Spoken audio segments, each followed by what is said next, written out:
Bienvenue à ces temps sur Libre Pensée et nous continuons notre lecture sur la télévision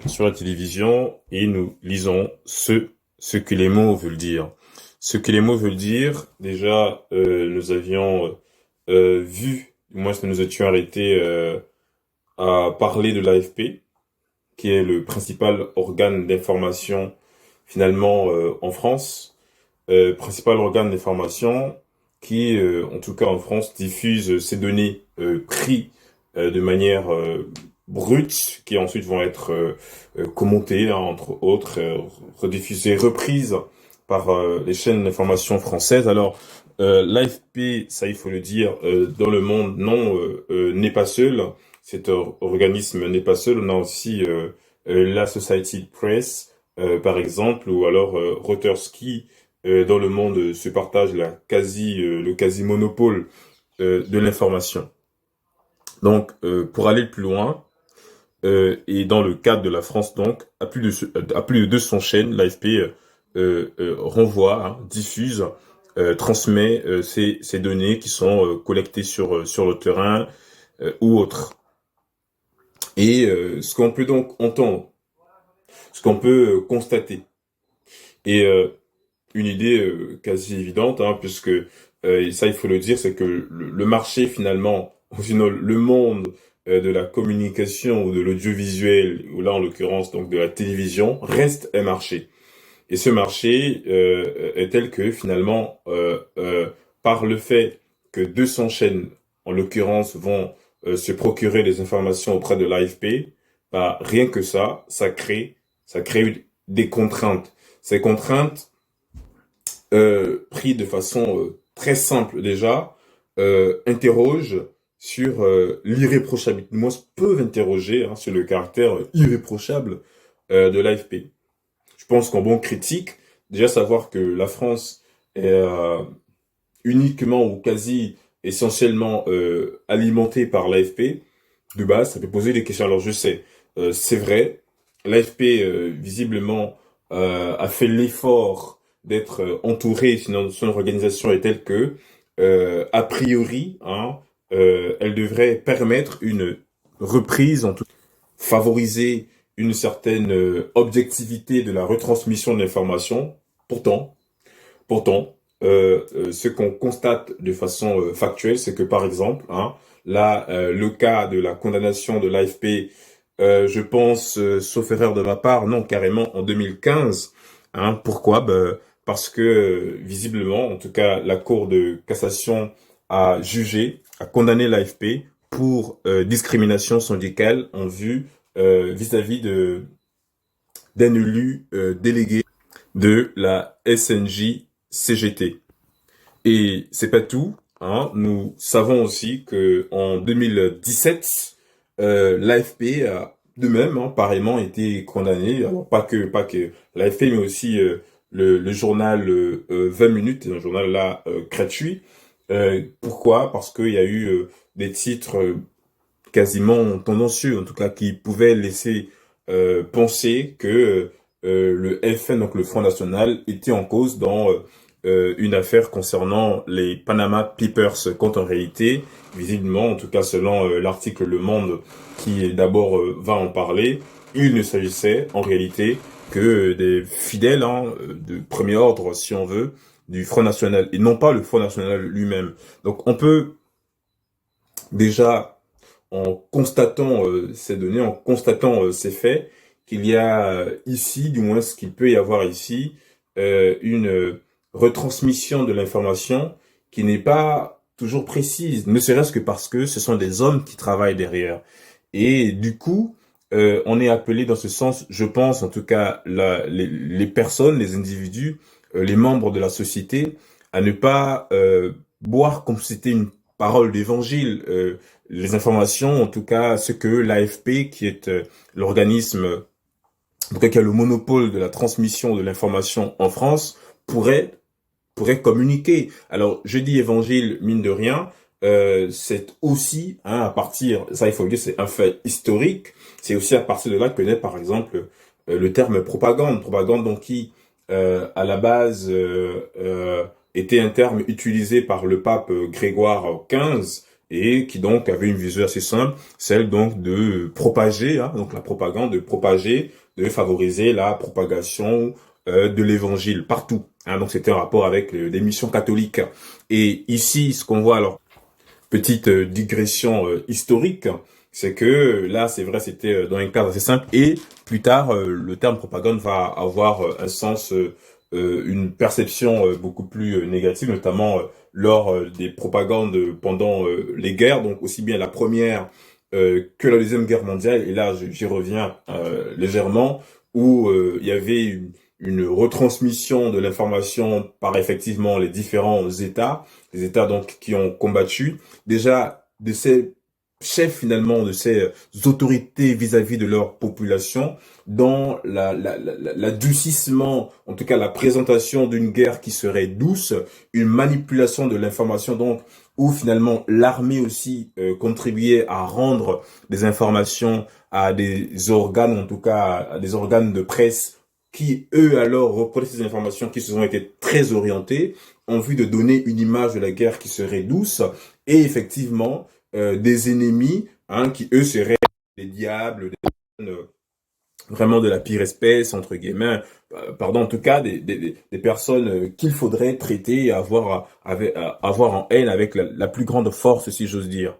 Et c'est dans ce contexte donc que va naître aussi le Canard enchaîné, qui lui va s'efforcer donc de lutter contre la censure pour essayer de rendre mieux ce qui se passait effectivement dans les champs de bataille avec tout ce qui ça pouvait avoir entre guillemets d'atroce, de difficile, afin que les gens entendent et sentent, si j'ose dire, ce qu'est réellement la guerre. Je crains que et encore et toujours, hein, ce sont des pratiques qui sont aujourd'hui utilisées, ou comment il peut y avoir une manipulation de l'information, une espèce de vraie lutte ou guerre médiatique, où on veut peindre, en tout cas donner une image de l'ennemi, de l'autre, hein, une espèce d'harmonie de pensée d'une société, mais dans un pays, en vue de souvent manipuler les foules, manipuler les masses, souvent sur des idées que les gens ou les personnes n'auraient pas eues si elles avaient eu un rendu beaucoup plus simple, beaucoup plus factuel des situations. Donc, je ferme la parenthèse sur la propagande, donc sur de propagande, et à tout le moins, pour revenir sur notre sujet en question, donc par rapport finalement à cette idée, en tout cas cet appel de critique qui est lancé sur le fait de ça, sur le fait que en France, c'est l'AFP qui a le quasi-monopole de l'information et en l'occurrence fort vu avec les fois où organe, en tout cas cet organisme a été condamné et donc la nécessité en tout cas d'avoir un regard critique, encore une fois, de savoir prendre de la hauteur quant aux différentes informations qui peuvent nous parvenir. Bien plus,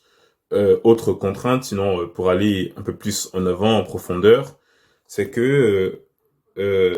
cette situation ou cet état de choses conditionne aussi une rapidité de la transmission de l'information. Et donc, qui dit rapidité,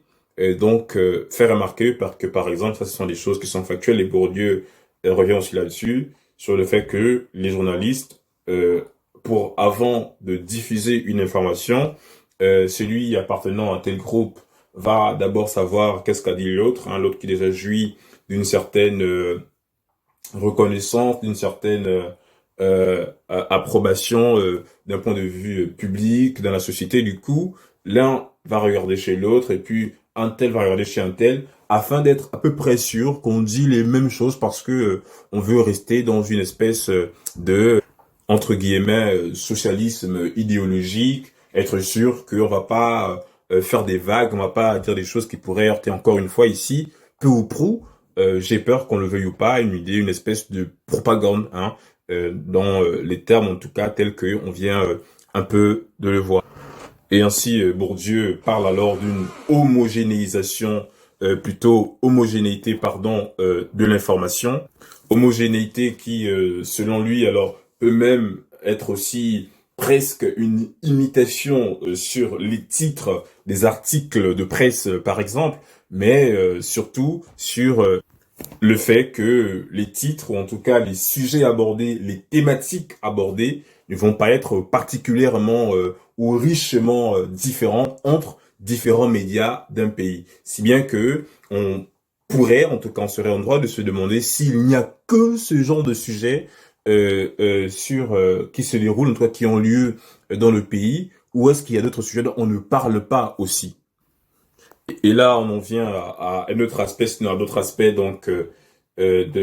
sur le traitement de l'information par les médias. Donc, en partant donc des images ou plutôt de faits qui ont eu lieu ici en France. Hein. Donc, ce phénomène, ou en tout cas ces mouvements qui sont nés, je pense, en 2019, à savoir le mouvement des Gilets jaunes et le traitement médiatique qui leur a été réservé. Alors, un traitement médiatique qui a connu plusieurs étapes, en tout cas pour ceux qui ont pris le temps de regarder posément et qui après, ça dépend en soi de ceux qui ont eu le temps d'avoir un regard critique sur le moment, hein, ou bien simplement ceux qui ont laissé passer les choses et puis après observation longue, si j'ose dire, ont eu le temps d'émettre un jugement critique. Donc sur le traitement médiatique par les médias mainstream, donc par les médias officiels, disons surtout, réservé aux gilets jaunes. Donc, ou d'une part, ou premièrement, on a eu une espèce d'inconsidération ou de non-citation de ce qu'était ce mouvement, et je pense que même à très grande échelle, cela a pu être vu. On ne va pas dire qui ils sont, on va pas les citer ou les appeler. Hein, donc, il va y avoir ici le jeu de l'inconsidération du mouvement, et encore plus tard, une fois que le mouvement va faire assez de bruit en quelque sorte et qu'on ne pourra plus faire autrement que de l'entendre, que de reconnaître son existence, et les médias vont glisser sur le jeu de la diabolisation, hein, avec souvent des images sensationnelles, et qu'on le veuille ou pas, comme ça a été le cas lors de la première, et je pense même aussi de la Deuxième Guerre mondiale, euh, l'image a joué, ou sinon joue un grand rôle dans la perception ou la compréhension que les gens peuvent se faire d'une situation. Et parler, par exemple, des mouvements en faisant cadre, et là, donc en cadrant une image, mais sensationnelle, une image, par exemple, vive, on voit du feu, ça renvoie diverses informations dans le cerveau de celui ou de ceux qui écoutent. Sinon, que, effectivement, et en plus ici, dans cet article du Parisien, outre l'image qui est déjà assez en feu, et d'autres pourraient pu dire aussi à 100, on constate que a été ajouté un mot donc qui va ici renchérir l'idée que vraiment ce mouvement, qui dit gilet jaune, par le feu, par la violence et même peut-être par le sang et désordre aussi. Donc souvent des images qui renvoient des informations qui peuvent appartenir à un certain champ sémantique. Par exemple, ici comme c'est cité, le champ sémantique du chaos, le champ sémantique du désordre, le champ sémantique de l'anarchie finalement. Et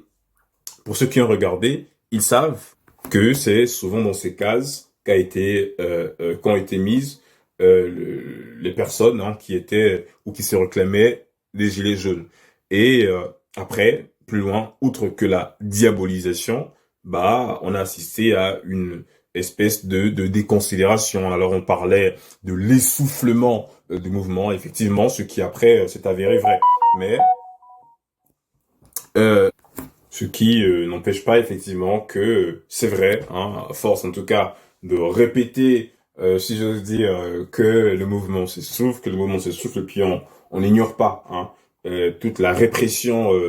policière qu'a connue ce mouvement, répression qui là aussi pareil, au début n'était pas toujours cité clairement, et puis après, voilà, les gens ont été obligés, à reconnaître qu'effectivement il y avait une violence policière, et non sans dire qu'aussi il y avait effectivement. Donc l'objectivité, ce n'est pas de prendre parti pour un ou contre l'autre, ou pour l'autre contre l'un. De dire que autant qu'il y avait des dérives, je pense, ou des casseurs lors de ces mouvements, autant, disons, il y avait des dérives policières. Et donc, le questionnement, en tout cas la critique, s'est porté ou se porte sur pourquoi certains médias ont-ils fait le jeu, par exemple, de ne pas voir, ou en tout cas de ne pas dire ce qui se passait, et non pas juste une partie de ce qui se passait, mais tout ce qui se passait. Et lorsqu'on attend des médias une information objective, non pas une manipulation ou en tout cas si j'ose dire, une retransmission qui a pour visée d'indiquer aux gens ce qu'il faut faire ou ce qu'il faut penser. Donc, des commentaires, si j'ose dire, et encore, cette citation que reprend souvent Élie Plenel, savoir que euh, les opinions sont libres et les faits en journalisme sont sacrés. Et donc, plus que des commentaires qui peuvent souvent orienter la façon de penser de les personnes, de ceux qui écoutent, des faits et des faits objectifs, aussi bien ce qui se passe d'un côté comme de l'autre, afin que le citoyen, ou en tout cas l'auditeur ou les auditrices, puissent se faire eux-mêmes leur propre jugement, leur propre avis sur un thème, sur un sujet ou sur une situation donnée. Donc voilà, l'homogénéité de l'information, point sur lequel revient Bourdieu dans son ouvrage. Mais outre cette contrainte ou difficulté, lorsqu'on sait qu'un seul ou qu'un organisme de presse, que celui de l'AFP, diffuse ces données à plus de 200 chaînes dans un pays, apporte donc en termes de difficulté, de contraintes, en tout cas de l'élément de réalité qui sont intéressantes, qui peuvent être qui ont, si je veux dire, leur beauté en soi, dans la mesure où on entend que l'AFP donne, ou en tout cas peut donner des informations qui seraient, elles alors, brutes. Et c'est à chaque chaîne d'en faire un peu à peu près ce qu'elle veut a priori. C'est intéressant. Néanmoins, nous, ça nous appelle à un regard, en tout cas un certain regard critique. Et troisièmement, sinon, de plus, cette situation, cet état de choses fait qu'effectivement, à la télévision, des formats de présentation se voient devoir être courts. Et pour ça, il n'y a qu'à voir, par exemple, certaines émissions de télévision, de télévision, en tout cas, comment les personnes, en tout cas invitées, peuvent être interrogées. Ainsi, par exemple, euh, sur divers sujets, on se rend compte que des personnes qui peuvent avoir, parce que tout n'est pas, si j'ose dire, au noir ou blanc. Souvent, des nuances importent d'être apportées. Et de telle sorte que, là aussi pareil, si ces nuances ou ces développements de pensée ne sont pas permis, comment entendra-t-on réellement ce que veut, par exemple, alors là, en l'occurrence, dans le cas de la campagne présidentielle, en tout cas de ces temps d'élection présidentielle, comment saura-t-on exactement la proposition de tel homme politique? Déjà, si cet homme politique n'a pas du temps de parole qui lui est accordé, comme c'est souvent le cas, ou par exemple là en l'occurrence en pleine élection présidentielle, plusieurs autres sujets sont mis sur la table et souvent on peut assister à une espèce de distraction. Alors ça peut valoir ce que ça vaut, en tout cas pour Bourdieu. Bourdieu ne parle pas des choses du 21e siècle, donc pas des choses de 2021, 2022, et sans forcément parler du contexte actuel qui est assez critique en Europe. Mais même avant que par exemple à chaque période de temps donné, on revient incessamment, inlassablement sur les sujets souvent de société dont on traite quasiment chaque année. Je pense par exemple au voile et ainsi de suite. Ça vaut ce que ça vaut. Néanmoins, pourquoi à chaque fois on remet des sujets qui finalement émoussent ou du moins comment je peux rendre agitent les émotions, agitent les passions, quand il y a des sujets beaucoup plus déterminants, beaucoup plus cardinaux, si j'ose dire, qui sont faits, en tout cas, qui se passent dans les coulisses, dont on ne parle pas. Des sujets, je dirais, d'ordre général, par exemple, sur le pouvoir d'achat des citoyens ou sur l'âge de partir à la retraite, et ainsi de suite. Donc, des choses qui souvent des lois sont telles que sont votées sur ce genre de sujet sans que les gens, en réalité, n'aient un accès direct à cela. Et ça se passe, par exemple, à l'Assemblée nationale, à des heures tardives, et souvent les gens n'en ont pas conscience, et une telle loi passe comme ça, est votée, une telle entreprise à partenaire national est vendue, et ce n'est que plus tard que les gens constatent seulement que déjà les choses sont faites, alors que par exemple, je sais pas, elles étaient en train de regarder un sujet quelquefois dérisoire ou quelquefois de simplement moindre importance. Pourtant, le sort de ces personnes, leur avenir a été décidé entre quatre murs, si j'ose dire, sans qu'elles en aient été informées, où étaient, étaient les médias. Donc, ce contexte qui impose au format court est tel qu'on le voit souvent. Comme on le voit souvent, l'intervenant se voit régulièrement coupé dans ces interventions, de plus, des questions du type condamnez-vous, approuvez-vous. Alors on va entendre que oui, c'est pour être, je sais pas, déjà, ce sont des questions qui peuvent être biaisées, hein, et qui donnent à penser qu'il y aurait comme une espèce de pensée générale, de pensée unique finalement, hein, à laquelle tout le monde doit adhérer. Et celui qui n'adhère pas à cette pensée unique, bah, il est malhabile, si j'ose dire, hein, pour reprendre un terme que j'utilisais. Il n'est pas, enfin, peut-être même très futé ou limite, effectivement, il est complotiste. Hein. Donc prendre souvent des grands termes, des grands mots pour discréditer le sens d'un raisonnement qui souvent peut se tenir. Donc déjà, il y a qu'à l'écouter au lieu d'essayer de limiter par des demandes de réponses très courtes, souvent qui ne veulent pas dire grand-chose. Alors, on peut facilement tomber dans une espèce de parler politiquement correct, mais qui n'édifie pas plus que ça. Donc, de tout ce qui précède, on voit, on retient, on garde que autant de remarques, autant de précisions, si j'ose dire, pour appeler, pour inciter à chacun à être critique euh, compte tenu de l'information qu'il peut recevoir, quelle que soit finalement son origine, quelle que soit finalement sa source. Et vous, qu'est-ce que vous en pensez? Êtes-vous toujours critique face aux informations que vous recevez au quotidien, quel que soit votre pays? Ou avez-vous l'impression finalement d'avoir été conduit ou d'être conduit à des pratiques et des attitudes que vous aurez peut-être regretté plus tard après avoir eu ample information sur un sujet ou sur un autre? N'hésitez pas à faire mention de vos avis en zone commentaire. Je vous remercie donc pour votre temps d'écoute et à très bientôt.